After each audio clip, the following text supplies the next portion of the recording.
சினிமாவுக்காக வரக்கூடிய உதவி இயக்குனர்களுக்கு ரொம்ப முக்கியமான கற்றலாக நான் நினைக்கிறது வந்து லிட்ரேச்சரும் ட்ராவலும் தான்.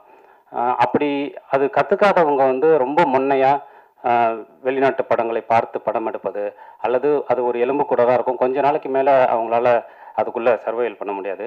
பட் இந்த லைஃப்பையும் லிட்ரேச்சரையும் ட்ராவலையும் பொலிட்டிக்கலையும் எடுத்துக்கிறவங்க வந்து ஒரு லாங் டைம் வந்து அவங்களால ஒரு ரைட்டரா, ஒரு டைரக்டரா, ஒரு மண்ணோட இருக்க முடியும் அப்படின்னு நான் நினைக்கிறேன்.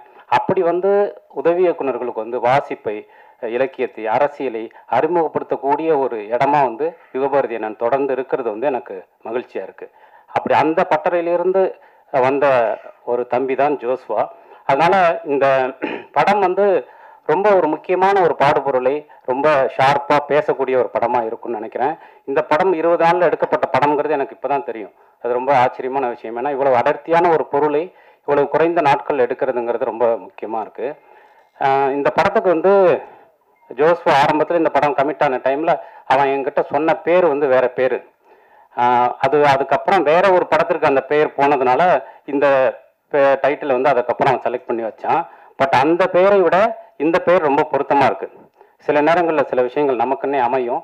அந்த மாதிரி இந்த ஜென்டில் உமன் அப்படிங்கிறது, ஏன்னா இந்த பெயர்லேயே வந்து ரொம்ப அற்புதமான ஒரு விஷயம் இருக்குது. ஜென்டில் மேன் அப்படிங்கிற ஒரு பதத்தை வந்து நம்ம ரொம்ப காலமாக அறிஞ்சு வச்சுருக்கோம். பட் ஜென்டில் உமன் இருக்கணும்ல அப்படிங்கிற ஒரு விஷயத்தை இன்றைக்கு இந்த படத்தின் டைட்டில் மூலமாகவே சொல்கிறான். தோழர்களே, எனக்கு வந்து ஜோஸ்வா சென்சார் அன்னைக்கு சென்சார்லேருந்து ஃபோன் பண்ணான். அண்ணே இத்தனை கட்டு என்ன பண்ணுறதுன்னு தெரியல அப்படின்னு சொல்லிட்டு. ஏன்னா அதுலேயும் நான் அவனுக்கு சீனியர். அவனுக்கு மட்டும் இல்லை, தற்கால தமிழ் சினிமா நான் அதில் ரொம்ப சீனியர். அதனால் சென்சாருக்குன்னு எனக்கு ஒரு அகராதியை நான் போட்டு வச்சுருக்கேன். அந்த டிக்ஷனரியை புரட்டி இதெல்லாம் பண்ணு அப்படின்னு நான் வந்து ஜோஸ்வாவுக்கும் சொன்னேன்.